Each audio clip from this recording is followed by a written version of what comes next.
মসজিদে কোনো মুসল্লি নামাজ আদায় করতে পারবে না বলে সাফ জানিয়ে দেন আওয়ামী লীগ নেতা জিয়াউদ্দিন সোহাগ। কয়েকদিন তার ভয়ে কেউ মসজিদমুখী না হলেও ৭ জুন তার কথা অমান্য করে মসজিদটিতে নামাজ আদায় করতে যান মুসল্লিরা।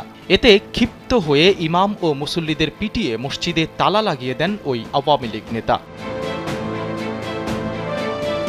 ন্যাক্কারজনক এই ঘটনা ঘটেছে ভোলার চরফ্যাশন উপজেলার আসলামপুর ইউনিয়নের খোদেজাবাগ গ্রামে। ইমাম ও মুসল্লিদের পেটানো জিয়াউদ্দিন সোহাগ উপজেলা কৃষক লীগের সাবেক যুগ্ম আহ্বায়ক এবং বর্তমানে আসলামপুর ইউনিয়ন তাঁতি লীগের সভাপতি। মসজিদে তালা দেওয়ার পরে মার খেলেও পার্শ্ববর্তী রাস্তার ওপর নামাজ আদায় করেন স্থানীয়রা। ও আমার একটা ধাক্কা দিছে, ধাক্কা লাগে আমার পিছিয়ে জানি কে আসিল, সে আমার ধরিয়া লাইছে। আমি নিজে অসুস্থ আছিলাম, বুঝলি।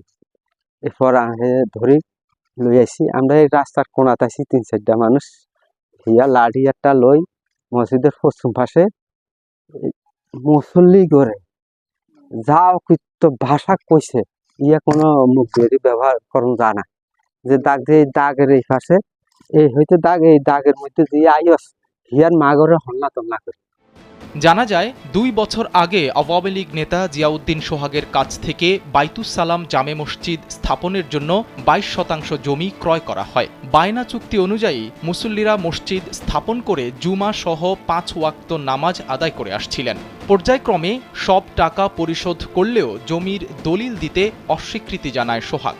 তার দাবি ২ বছর পূর্বের চুক্তি বাতিল করে বর্তমান মূল্যে তাকে জমির দাম পরিশোধ করতে হবে। তা না হলে জমির দলিল দেয়া হবে না এবং মসজিদে কোনো মুসল্লি নামাজ আদায় করতে পারবে না। এ নিয়ে ক্ষুব্ধ প্রতিক্রিয়া জানিয়েছেন মুসল্লিরা।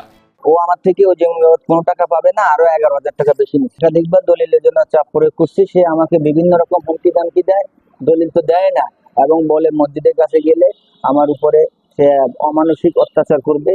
আমাকে একবার বলছে যে আমার হাত পাও কেটে দিবে।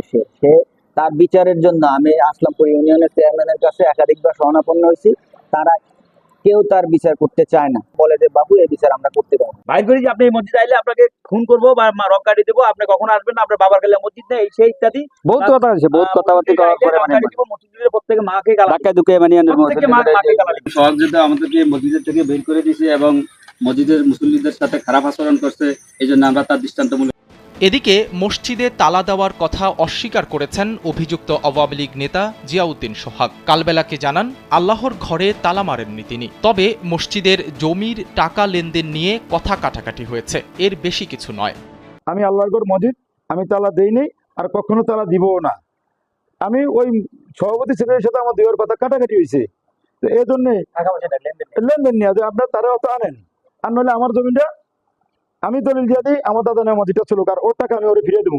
শুধু মসজিদে তালা দেওয়া বা ইমাম ও মুসল্লিদের গায়ে হাত তোলা নয়, জিয়াউদ্দিন সোহাগ আরও নানা অপকর্মে জড়িত বলে জানান স্থানীয়রা। তারা এই আওয়ামী লীগ নেতার দৃষ্টান্তমূলক শাস্তি দাবি করেছেন।